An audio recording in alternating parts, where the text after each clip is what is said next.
All right, how's everybody doing? This week, we're talking and learning about the topic of theoretical development in criminology, right? So, we're talking about how new theories develop.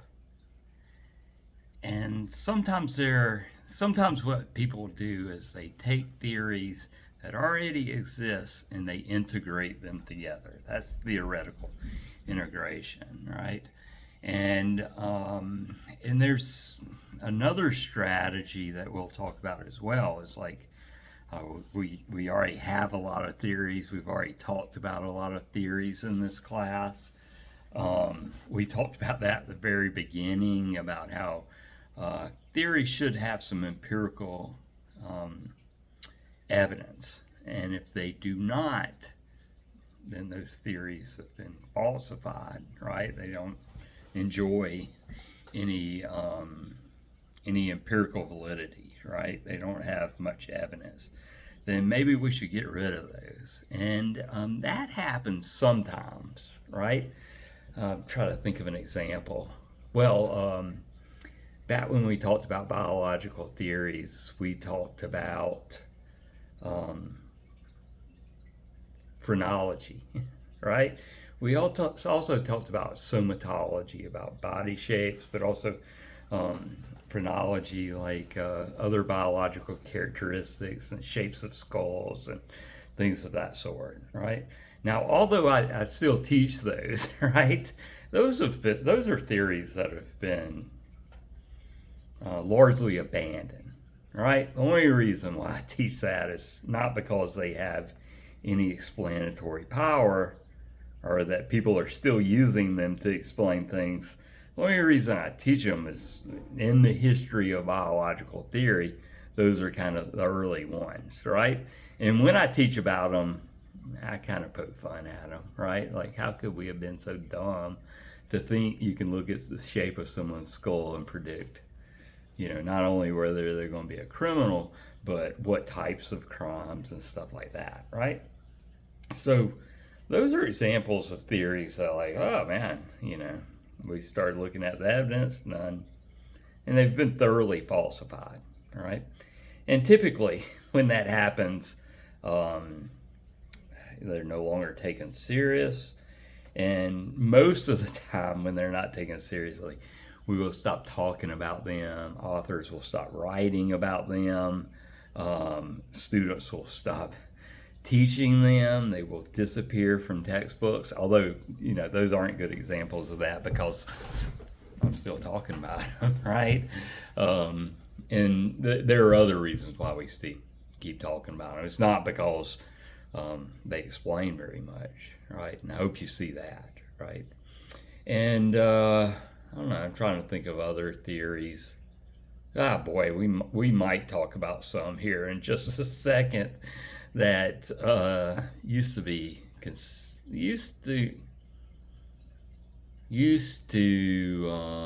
I don't know, when I first started teaching this class, it probably looked like they had a bright future.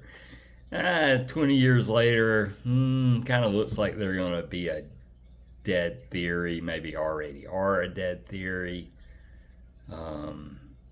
Yeah, and I'll get to that in a second, but that's probably the case with Tittle's control balance. Like 20 years ago when I was learning this stuff, it looked like it had a bright future, right?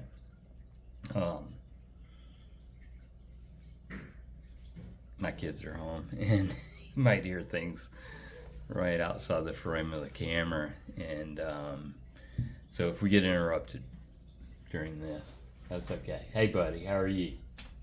You want to come say hi to everyone? Why does it smell like rice? I'm cooking rice, and I'm gonna have to stop in a second. I'm gonna have to stop this video and turn the rice off. Yeah, but I'm cooking rice. I'll get to it in a second. All right, so I told you we might get interrupted. That's my son. I don't think you could see his face, but he smelt rice, and he's a big fan of rice, and he wants some as soon as he smells it. And I'm going to probably have to stop this video or pause it briefly to get the rice off the burner and keep it from burning and stuff. And that'll probably happen in about 10 minutes, right?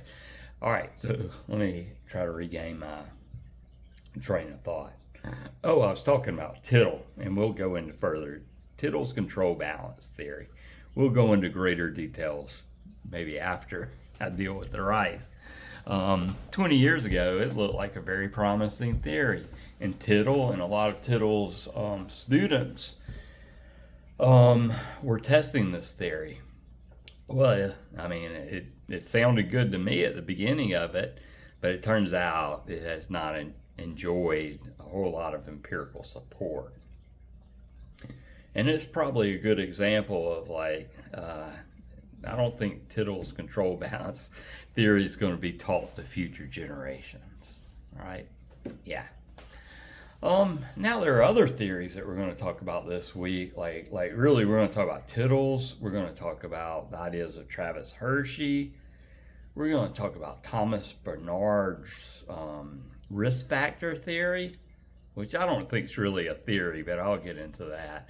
And we'll talk about Terry Moffat's theory, which I believe we already discussed a little bit in this class, or we should have. I might not have presented Terry Moffat's taxonomy to you yet, right? But before we get to all those, an in-depth treatment of all those, I want to back up to some ideas that were presented at the very beginning of this class in that article by Paternoster and Bachman. You remember the article, that the very first one that I signed, and it introduced this idea of articulated propositions, empirical support, or cognitive validity, or empirical validity, unarticulated assumptions about man, right?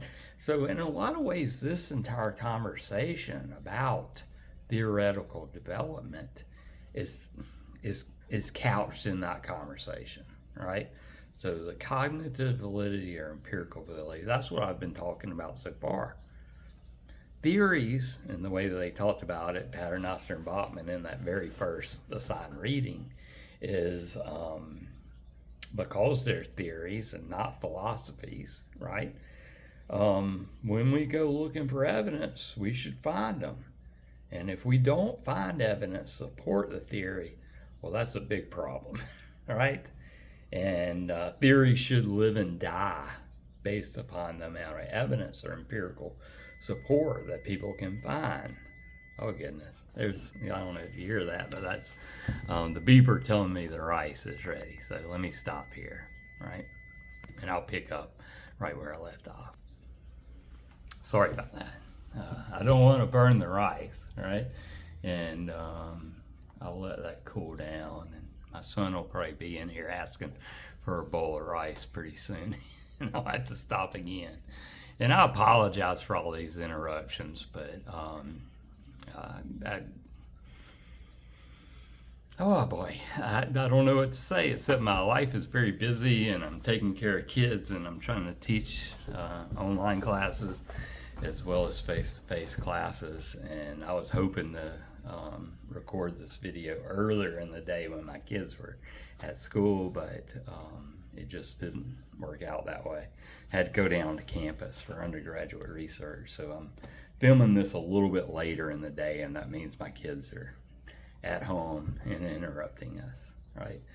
All right, so I was talking about that idea of empirical validity or cognitive validity that Paternoster and Bachman brought up really that very first reading, right? And the name of that reading, you'll remember, was The Structure and Relevance of Theory. That reading provides the framework that we work from each week, right? All that stuff, articulated, unarticulated propositions, policy implications, assumptions, about man. Yeah, all those things, we're continuing to talk about those. And this week is no exception, right? And so I've already returned to this idea of empirical support and how that relates to theoretical falsification, right?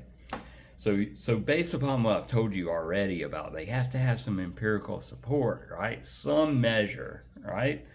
Or we'll stop talking about them unless, we talk about them to poke fun at them, like early biological theories, right? Then you might believe that all the theories that we have, they have a great amount of empirical support. Some of them do, some of them don't, right? So there are some reasons why theories can survive, right? Despite a lot of empirical support, right? So this is trying to explain why they, the bad theories that don't have empirical support, why they don't get falsified, right? And this does happen, right? It probably shouldn't happen, but it happens, right? And I probably should have pointed out at the beginning of this is like, there's some notes that you should open up and read along, right? And they're not PowerPoints like they typically are, right? So if you open up the file Theoretical Development in Criminology and you look under falsification strategy, right?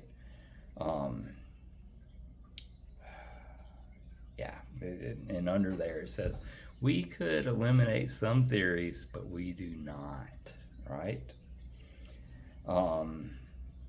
And we could eliminate those. And in a lot of ways, we have too many theories. And we have more theories than I've taught y'all so far, right? If you take a graduate course, you'll learn there's like 2 or 3 times more theories. There's a lot of theories in criminology, right? So why don't we just get rid of some of them and maybe get rid of the ones that have the weakest empirical support? That seems like a good idea, right? And we have tried to do that and reach consensus about it within criminology, right? But a lot of people, if they're invested in a theory, they wrote a book, they've been teaching it to their graduate students. Their graduate students have written books, right? And they've published related to this theory. They will be invested in it. And they will not want their theory to be eliminated, right? Their careers kind of depend upon it, right? And so when they don't find empirical support, there are a number of things that you can do to defend a theory, right? And say, oh, it's not my fault. It's not the theory's fault that it's not predicting and explaining the facts, right? And it could be other things, but beside your theory. And here's what people typically do, right? They say, oh, you didn't measure the variables correctly, right? If you measured them better, if the concepts that I presented in the theory, they have better measurements, right? Maybe it'd work better, right? Another thing that they often do is like, oh, there's something wrong with your sample, right? The people that you tested the theory with, maybe there's, something unique about that sample and you need a better sample, right? And that's why the theory's good, but that's why you're not finding a whole lot of evidence to support the theory, right? And you see that. And then some people are like, if you let us get better at sampling correctly, you let us get better at measurements to measure the concepts. And they'll tell people, the readers, that this takes time, right? We just need more time. And give us more money, research grants and stuff like that. And eventually we will demonstrate that our theory is great and it has all this empirical support, right? Now, I hope you see how those arguments, like here's why we don't have empirical evidence and don't judge our theory too harshly, even though we can't find evidence for it. that can keep a theory around. You know, I can keep a theory around certainly for the rest of that theorist's career, right? And sometimes even after he's dead and gone, that can keep the theory alive, right?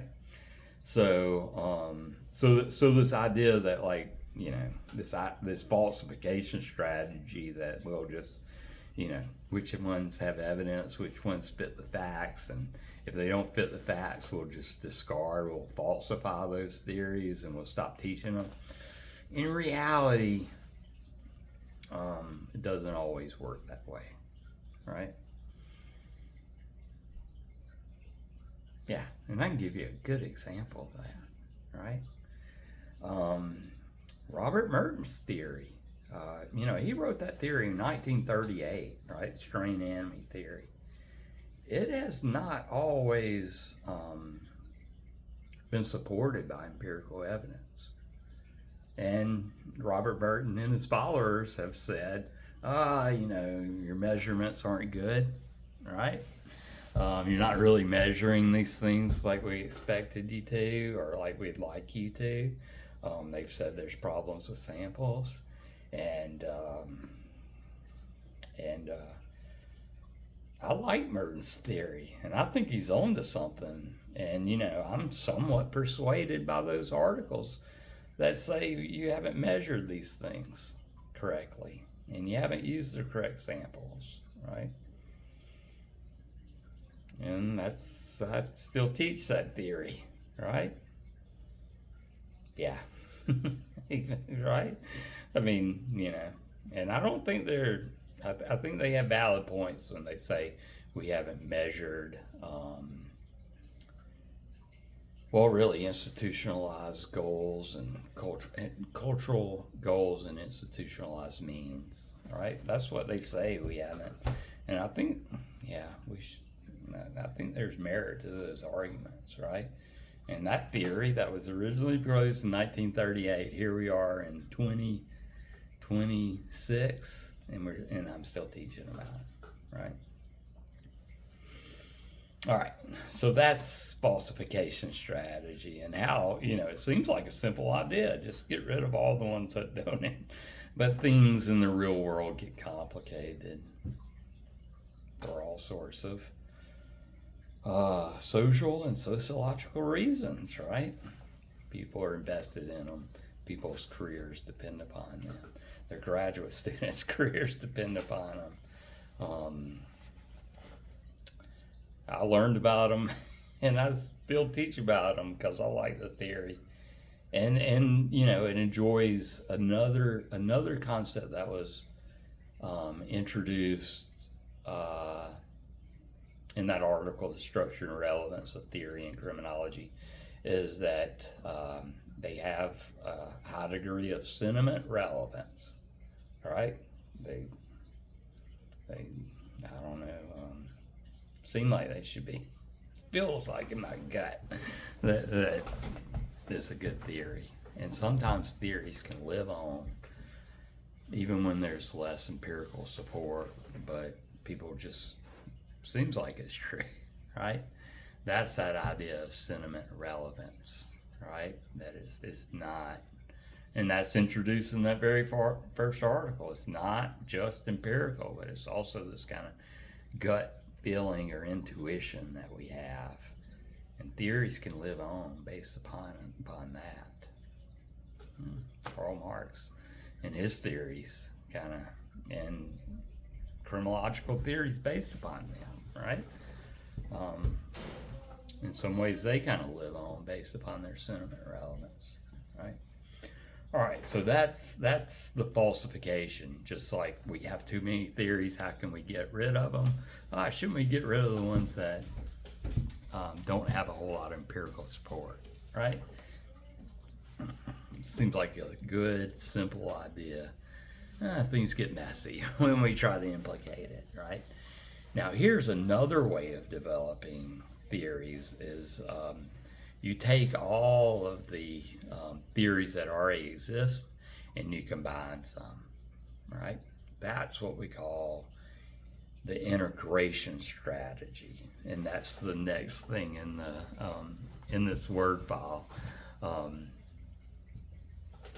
in the lecture, right? And so open this up, and after falsification strategy, you'll see integration, right?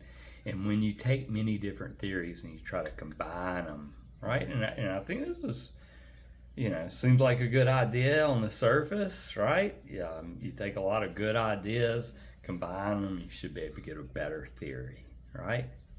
And let me offer some examples of this, right? The first one is a theory that was put forth by Delbert Elliott, right? And here's how this theory works, right? He argues, and it is a kind of sequential argument, right? He argues that there's a causal pathway into crime, right? That people experience strain, like Merton defined it, right? That they want material wealth, but they don't have the means to achieve that. And they experience that in certain neighborhoods, right? Poor minority neighborhoods, right? And when that happens, that weakens bonds. See, now we've moved on to Hershey's social bond theory.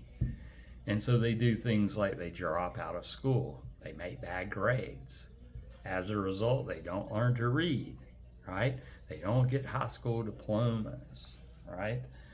They don't have those kind of pro-social bonds that Hershey talks about with their teachers, right? With police officers, and other authority figures, and people that might hire them later, right?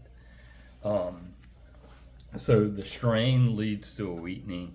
Like strain earlier in the life course, when they get a little bit older, they fail out of school or make really poor grades and don't learn much in school, right?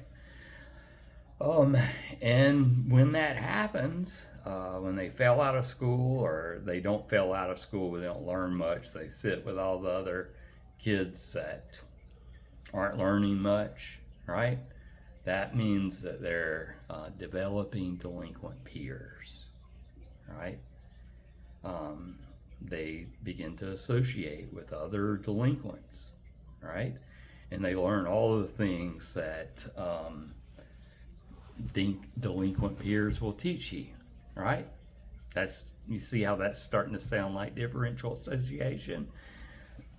And everything that like social learning and differential association has taught us, right? You learn the techniques of crime, sometimes simple, sometimes complex, right? And we learn that crime pays, right?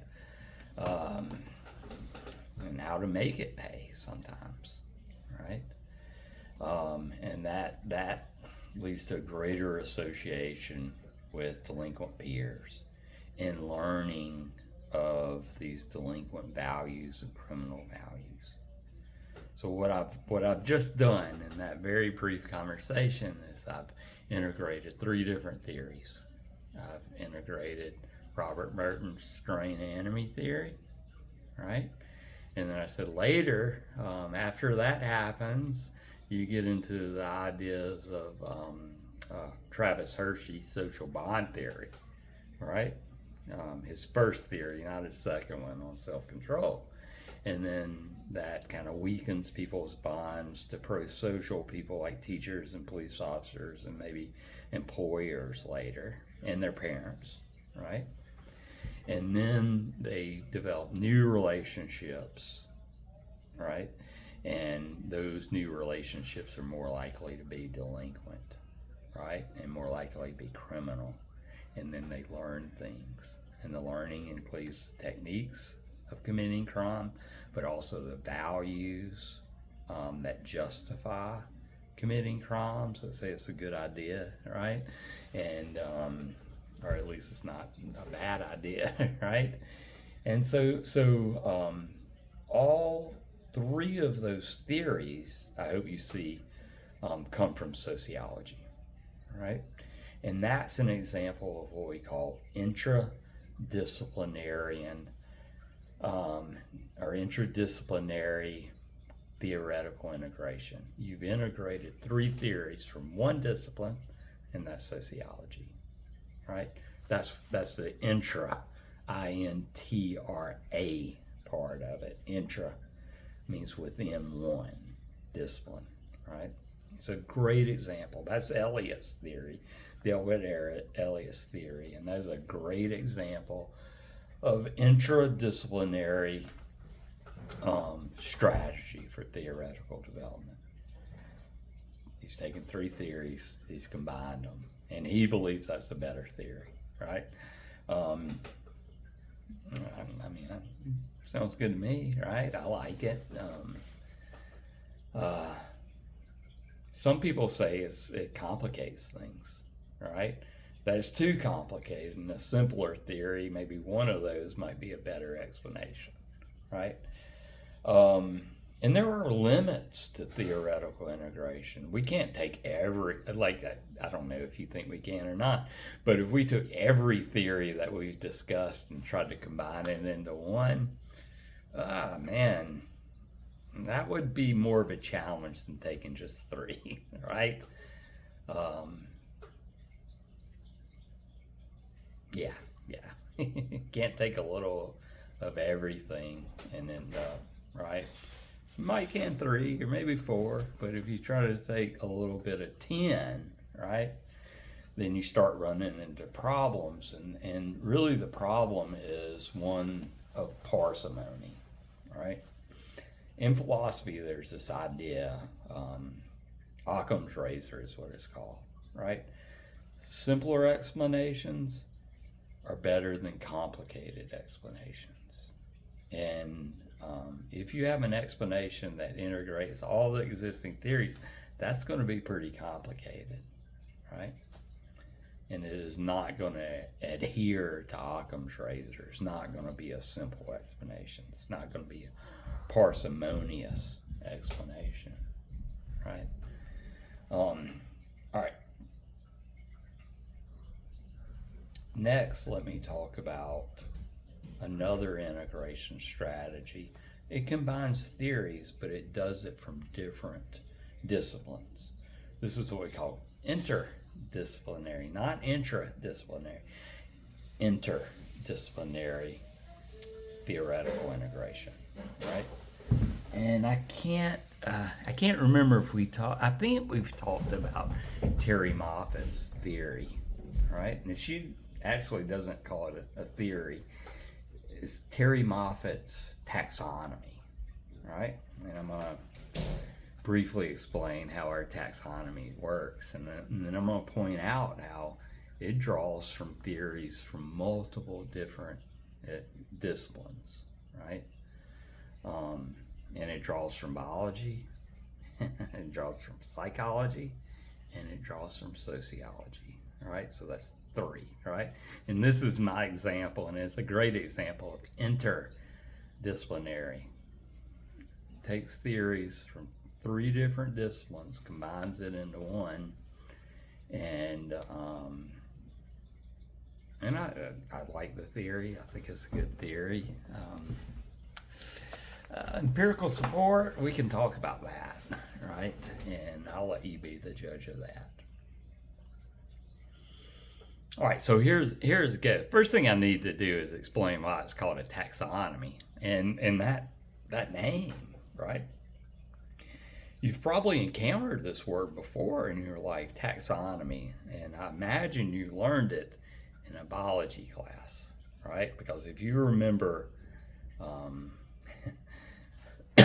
when you learn about how to classify different species, and you have a genus, a species, you have a taxa, right? Or a taxonomy, right? You remember all those ways of categorizing things. So what she's saying is that there's a way of categorizing criminals, and there's 2 different types, right? And the name of those is there's the life course persistent offender. So this is a life course approach, right? It tracks people. I mean, Delbert's, Elliot's theory kind of tracked people across the time. Hers is similar to that, right? So it's going to track people over a long period of time, right? And it's going to explain why some people, the life course persistent offenders, start committing crime at a very early age, right? Adolescence, maybe a little bit before, and they will continue, they will persist in their criminal behavior often until the day that they die. Sometimes that can be sooner, sometimes that can be later, right? And then that's the first type of criminal offender, right? There's another type of offender that is less serious, that is less of a risk to society, and they commit crimes only when they're adolescents, right? And she calls those adolescent limited offenders, right? And the explanations for those two different types, one is largely biological and psychological, and the other is largely social and why they commit crimes, right? So let me see if I can flesh this out. All right. She argues that the more serious offenders that commit a higher rate of crimes throughout their entire life, she calls life course persistent offenders, the reasons why they commit crime are genetic, environmental, and they have to do with biological processes, right? They have to do with genetics, problems and mutations of genetics. Sometimes they have to do with environmental factors, pollutants, mothers drinking alcohol and using drugs, but they cause biological problems with the fetus when the fetus is in utero, right? All of these problems she calls neuropsychological deficits, right? Among life course persistent offenders, Terry Moffat believes that there are problems with the way that their neurological system works. There are problems in their brain, but also in their spine, right? Their neurological system, right? And it impairs that functioning. So they often have lower IQs. They are often impulsive, right? They often do not consider the consequences before they act, right? And when they act on these impulsive decisions, they do not learn from their mistakes like other people without neuropsychological deficits, right? That's life course persistence. It's, the explanations are largely biological, they're environmental. It could be lead in the environment, it could be the mother's diet, no folic acid or something like that, the mother's diet. It could be their ingestion of drugs, like their parents are intending to ingest these drugs. But it also could be in the accidental ingestion of things like lead in the environment, and that could happen from the mother ingesting lead in the environment and other toxic chemicals. But it could also happen to the kid when the kid is very young, right? And I don't know how much you know about lead, and lead is often is a heavy metal. And it's found in our environment, but it's much more concentrated in poor areas than it is in affluent areas, right? And it is a pollutant that is of concern for health because it disrupts the development of the brain in a lot of really important ways, right? Can lower IQ. Can make people more impulsive, right? Yeah. And it can do that to adults as well as children. It turns out it's more harmful for children, particularly young children, in the embryo, right, in the fetus, but also when children are playing, because children are children, they do things like they put everything in their mouth. They dig in the dirt and stuff like that. They put paint chips, which is one big source of lead. And and kids in poor neighborhoods often have much higher lead content, particularly inner city poor neighborhoods. And there's lots more pollution in poorer neighborhoods than there are in affluent, right? And so that's how she explains. Sorry, I've got someone at my door now, so I'm gonna have to stop one more time. That's how she explains life course persistent. When I return, I will explain how she deals with adolescent limited and the causes of that crime. All right, sorry about that. Neighborhood kids coming to play with my daughter. So I think I explained.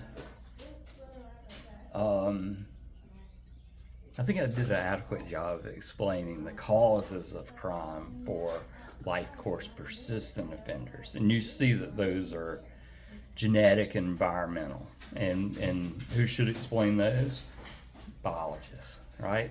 Psychologists to some extent, like things like low IQ and stuff like that. Impulsivity, is often believed to be a personality trait. So you see that, like, oh, that's the domain of biology and biological psychologists, right? Not social psychologists. So now we've got to explain the causes of crime for the other taxa, right? The other group, the adolescent limited offenders.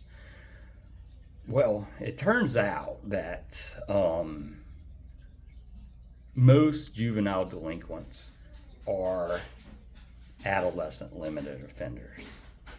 And thank God for that, right? And that means that, most people get in a little trouble, but they grow out of it, right?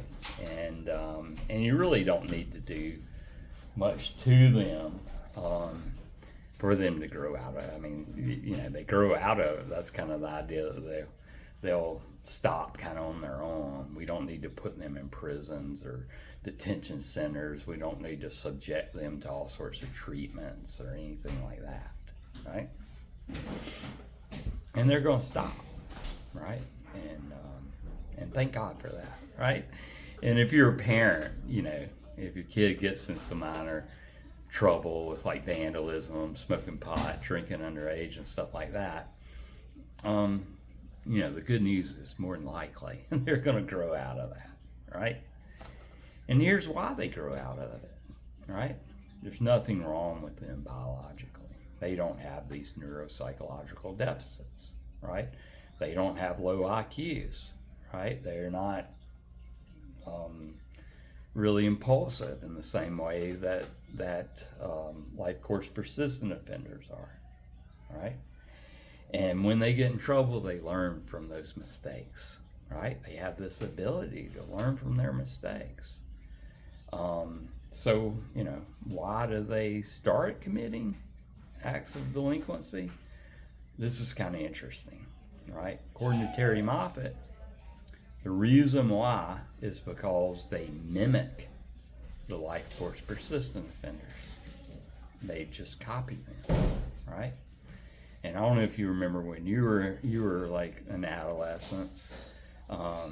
In some ways, people at that age, particularly boys, will, and sometimes girls too, will admire, will look up to. In the case of girls, will sometimes want to date the bad boy, right? And they'll think that person is cool, right?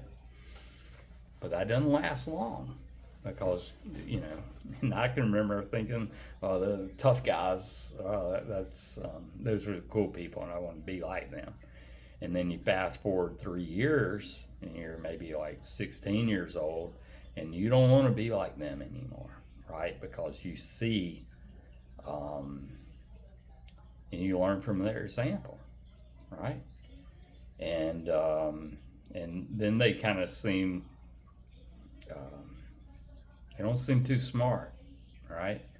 And you can see that their life is, they're going to suffer lots of consequences because of their delinquent behavior and their criminal behavior. And they're not going to do the things that you want to do, right? Which, like, I wanted to go to college. I wanted to marry a nice girl sometime, right? Not in the near future, right? And I wanted a career and stuff. And those are the reasons why, if I did engage in, minor acts of juvenile delinquency, by the time I was 16 or 17, I was like, well, that, I got to stop doing that because I want to go to college and I want to make some money and I want to enjoy the benefits of society, right? And that's why most adolescents, if they engage in a little bit, some minor like misdemeanors and stuff like that, but by the time they're 17 or 18, they're like, I've learned from the errors of my past, right?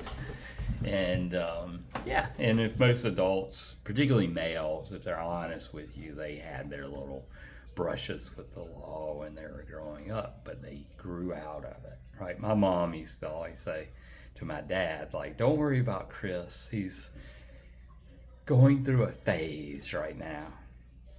And she was trying to defend me. And she was saying, he's going to grow out of this. And thank God she was right. And she was also telling my dad there's no reason to punish him, right? There's no reason to getting the police involved. There's no reason to send him to some juvenile detention center, right? Because he's going to figure this out.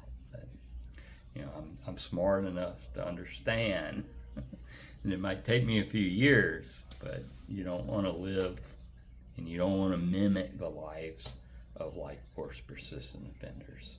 You want to learn from them, right? And what you want to learn is their life is going nowhere, and you want to stop mimicking them, copying them, and you want to get other role models, right? And I did, and those role models were college students, and those role models were graduate students, and later, they were eventually professors and stuff like that, right?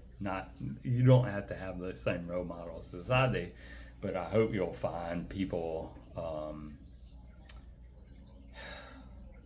that don't commit any crimes anymore, like live pro-social lives. And I hope those people become your role models, right? Whether they're, in an occupation you want to go into, or, or whether they're people that are just educated, right? They have college degrees, and I want a college degree, right? So,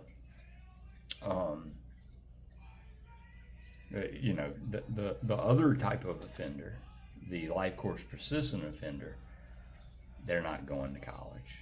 Right? They have low IQs, but also they're impulsive, and they're more likely to go to prison, probably. Right? All right, back to the point of all this. Right now, I think that's really interesting. That's a really interesting theory to me. Right? When I first learned about it, I was like, "Oh, this is great!" Right? I was really attracted to the theory. Right? And if Terry Moffat is correct, right, think about the policy implications of that. The policy implications of that theory are essentially this, right? Most offenders, you don't need to throw the book at them. You don't need to spend money, and because they're going to, it's a phase, and they're going to grow out of this, right? I'm going to stop this because the kids have left the door open and it's kind of noisy. I'll be right back, and I'll explain the policy implications of this further. All right, when you get older, and if you decide to have children, I want to warn you that it is very difficult to finish your train of thought, right? And so I think I have a pretty good attention span, right? But it is challenged by these constant interruptions. And but what I was talking about is Terry Moffat and the policy implications of our taxonomy of adolescent limited offenders and life course persistent offenders. Right here, I already talked about the policy implications of the adolescent limited. You know, the state does not need to take away children's liberties if they're adolescent limited, right? They don't need to spend money on them. They're going to grow out of it all on their own, right? And if she's right, that's great, right? You don't have to lock people up unnecessarily. You don't have to spend money on them. But that's only the adolescent limited. The life course persistent, they're in a lot of ways destined to commit crimes, more serious crimes, high rate of crimes throughout their life. And because their problems or the causes of their criminal behavior are things like neuropsychological deficits, right? They're not easy to treat, right? Now, there are some things, like if you have lead poisoning, they can remove that lead. But even that, you have to know that they have lead in their system to do that. And that, oftentimes we don't know that, right? Because we don't screen widely for lead poisoning, right? And so what that means is these people, the life course persistent, it's much more difficult to treat them. And it probably is a wiser decision not to try to treat them, not to spend lots of money attempting to treat them, because it's not going to be successful in most cases. What that means, the policy implications for that are this. We should not try to rehabilitate these people. Instead, when we incarcerate them, we need to incarcerate them for long periods of time. And our goal should be to incapacitate them, to warehouse them, to keep them away from the rest of us, right? It's the opposite policy implications that are for adolescent limited, right? They're going to be very expensive. They're going to be impossible to treat, or near impossible. And they're always going to be a risk to public safety, right? Yeah, that's Terry Moffat's theory. Now, if you know who are the adolescent limited and who are the life course persistent, then you kind of know how to treat them, right? Now, you need to know that information early in their life when they're really young. But you know what? We don't know that. Even Terry Moffat doesn't know, these kids at age 10, can she predict whether they're going to be adolescent limited or life course persistent? No, she really can't, right? And that's the fatal flaw of the theory. It seems like it's going to be, oh, this is great, useful information. It can tell us what to do in response to delinquent behavior. Well, it turns out the only way to identify which are life course persistent and which are adolescent limited is wait until they live out their life. And then you have that information that you want. But it's at the end of their lives and it's no longer useful, right? Yeah, so I don't know. This is like when I learned about this theory, I was like, this is great, right? It's so valuable to have this. But then you find out that you don't have that information until their lives are already over. And like, at the same, ends up not being really useful if you don't know until it's too late to do something, right? All right, so back to our larger discussion, right? That is multidisciplinary, interdisciplinary theoretical integration because it integrated themes from biology, psychology, and sociology, right? Social learning theory, and also differential association, right? Yeah. All right. That's all inter and intradisciplinary integration, right? That's the idea that we have many theories, combine them into fewer theories, maybe into one theory, right? There are other people. Travis Hershey is one of these that say we shouldn't even try to do that, right? And he argues that we should take each individual theory and let them compete with each other, right? And he spent most of his career doing this, right? Where he would have one sample, and he would ask like a number of questions in a survey that are about differential association, that are about his own social bond theory, that are about conflict theory, right? And he would see which ones statistically account for the most variation, right? And without going into statistics, you can kind of you can come up with a number that explains this theory explains this much of the variance, this theory explains, and whichever explains the most, that's the best theory, right? And so he went about doing this, right?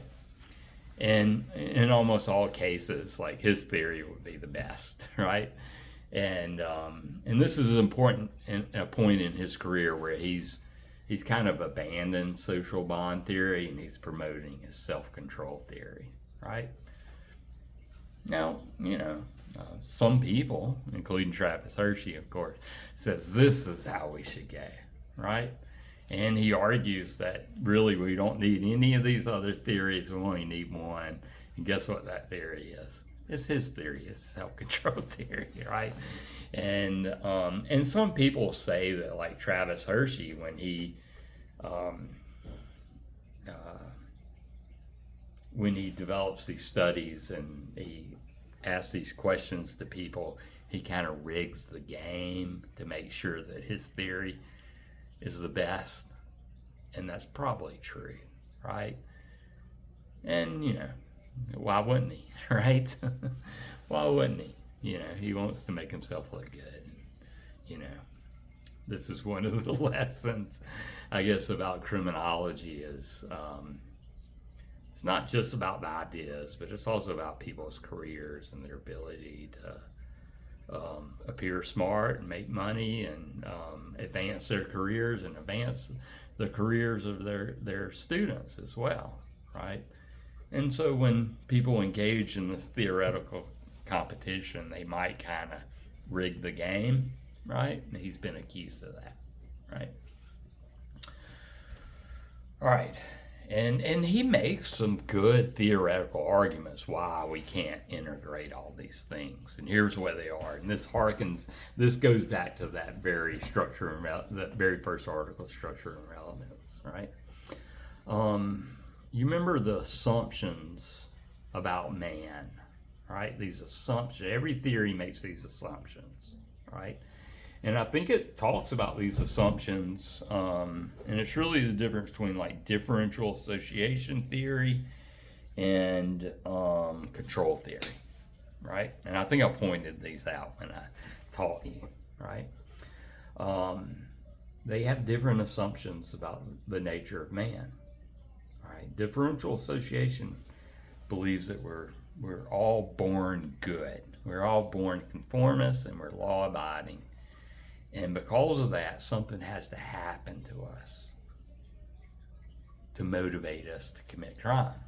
For differential association, that means we meet and interact with delinquent peers, right? And they teach us how to do this, right? Control theory, on the other hand, has a totally opposite assumption about the nature of man. And you'll remember this, it believes, theories of this sort believe that we're born bad, We're born motivated to commit crime, and it's society that keeps us in check, right? You remember when we talked about control theory, it's like deviance isn't a problem, right? It's conformity that has to be explained. See, that's related to these assumptions. One sees us as, pro-social at birth, and, then relationships corrupt us. And the other one says we're born, or this same kind of idea with like original sin, we're all born sinners, but, then we, something happens to us that creates conformity, right? That controls us in the language of control theory, right? Those assumptions, boy, those appear in religion, those appear in philosophy, they appear in criminological theory, right? They're very pervasive, right? They appear in all sorts of myths, yeah, they just appear over and over again in all sorts of ideas and theories and culture and stories and stuff like that, right? But because of those, you see that those are incompatible views of man, about the assumptions about man. And Travis Hershey makes this argument that you can't take theories like differential association and combine it with control theory, because they make fundamentally contradictory assumptions about the nature of man. They cannot be integrated, right? That's an argument that Travis Hershey makes, right? And that's why he says, can't integrate them, let's let them compete with each other, right? Other people don't see it that way, right?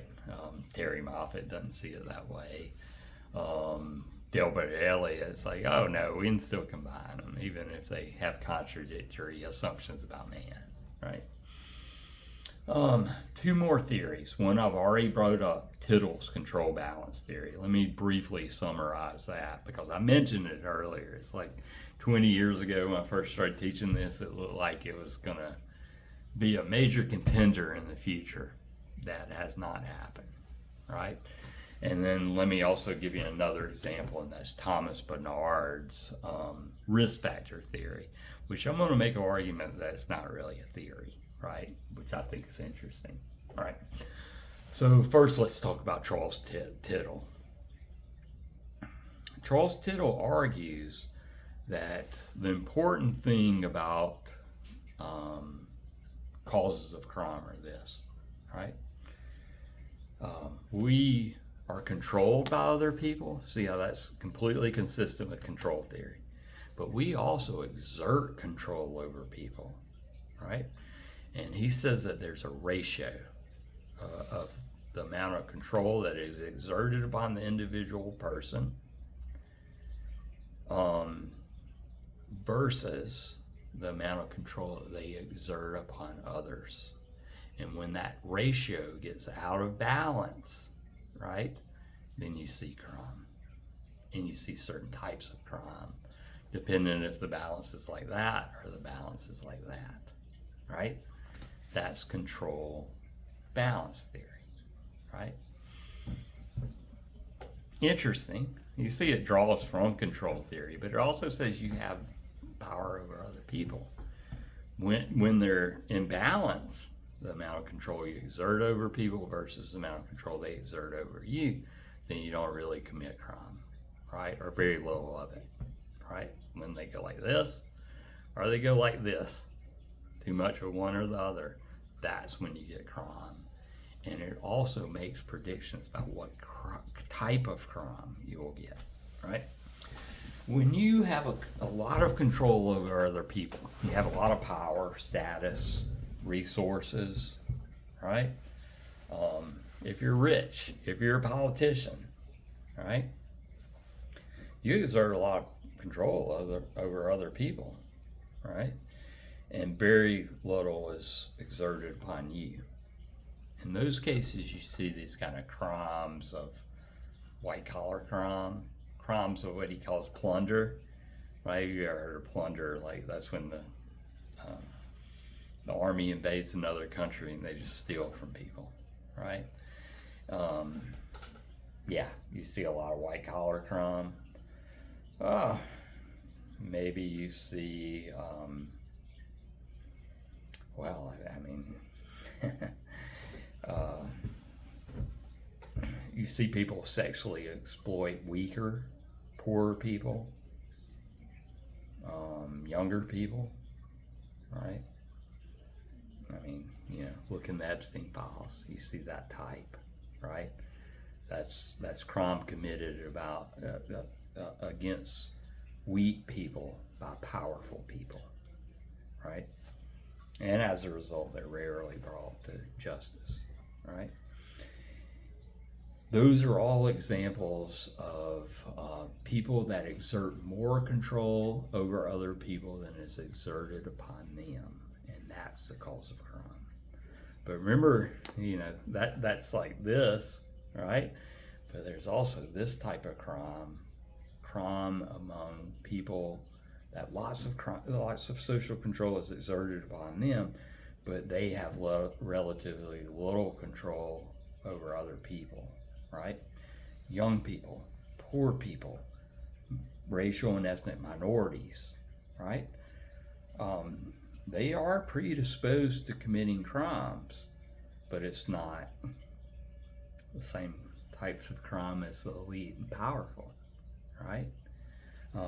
They do things like use drugs and alcohol, right? And they largely do that to numb out being oppressed and being victims of crime, right? Who are they oppressed? Well, the people, the elites and powerful, and those in the dominant positions in all those hierarchies that exist in society, right? It's only the people in the middle, right, where you exert a certain amount of control over people, and control is exerted upon you. When those things are in balance, that's that happy medium. That's when you get law-abiding citizens, right? So what you would expect is lots of criminal behavior on each extremes of those ratios. Now, the poor people are more likely to get caught, more likely to get arrested than the elite, the powerful people, right? Because they have power and they have money and they can escape detection. And when they get caught, they can escape consequences and stuff like that. That's Tittle's control balance theory, right? And I'll tell you, like the first time I read about that in graduate school, I was like, man, this is brilliant, right? But over the last 20 years, Tittle and his graduate students, they have found some empirical support, but not as much as people thought they would, right? And because of that, it's kind of fading in popularity, right? That's Tittle's control balance theory, and that's probably enough about that. I mean, I did tell you it's kind of fading in popularity, and I don't feel like I need to teach you a lot about that, and I don't feel like it has a bright future. And if you go to graduate school, I don't think they're going to make you learn a lot about Tittle's control theory. Maybe just what I told you. It's to the extent they'll make you learn of it. Although that could be wrong. All right. Let me offer one more example of attempts at new theories and integration, right? And this is Thomas Bernard's risk, right? And it's kind of interesting what he does. And earlier I said, I don't think this is really a theory, right?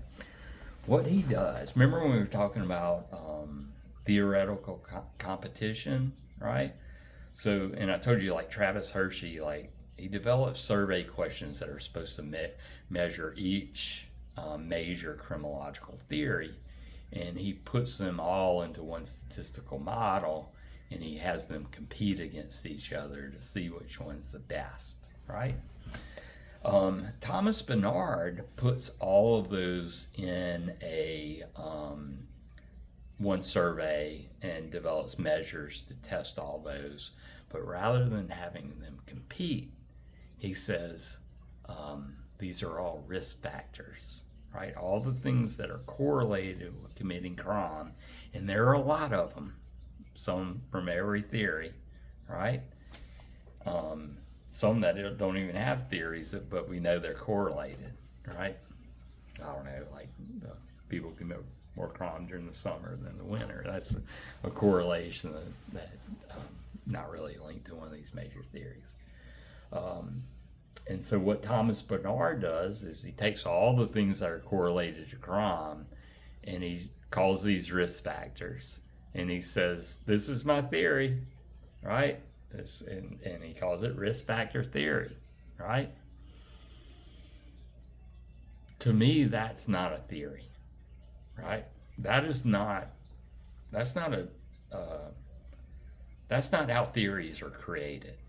They shouldn't be created that way. In all these other examples, that's not how theory was developed, right? He's kind of doing it backwards, right? Once all the data is collected, right, he looks at which one are strong predictors and he says, oh, just take all these strong predictors and throw them together and call that a risk factor theory. And maybe later we'll come up with some theoretical ideas that talk about the relationships between all those risk factors. To me, that's not a theory, right? That's like, that's rooted in methods and statistics, not in abstract ideas and logic and, concepts. This is, that's use statistics, right? And rather than eliminating the ones that don't have empirical support, like Travis Hershey argues, we just throw them all together and call that a theory. That's not a theory, I don't think. Even though it's called risk factor theory, that's not a theory, right? It just says all these things are correlated with crime, and we're going to throw them all together and call that a theory. You can't do that, right? That's not how theories are supposed to be created, right? Theories are supposed to be created out of, some concepts. They're explained concepts. They're, the relationships between concepts, right? You're not supposed to look at the variables that are deduced from concepts, right? And say, all these variables are correlated. We think they're all the causes of crime, right? Some of them might be, but a lot of them are just going to be correlations but not causes. They're going to have spurious relationships.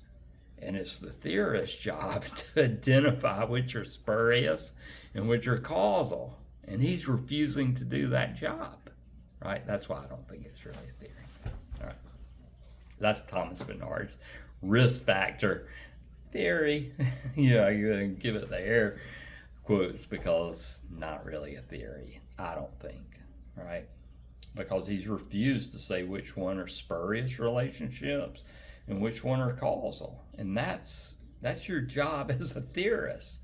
You can't just say they're all correlated and leave it at that. You have to say what the causes are.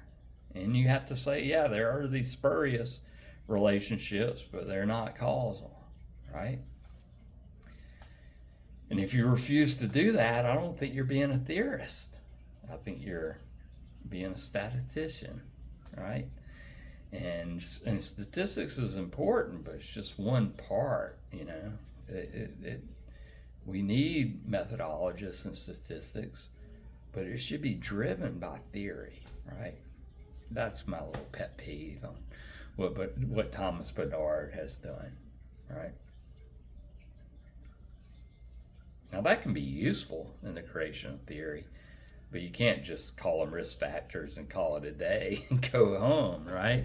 You have to go on to the hard work of identifying what are causes and identifying what are not causes, what are just merely correlates, right? And Thomas Bernard does not do that, in my opinion. Right. All right. That is everything as far as theoretical integration.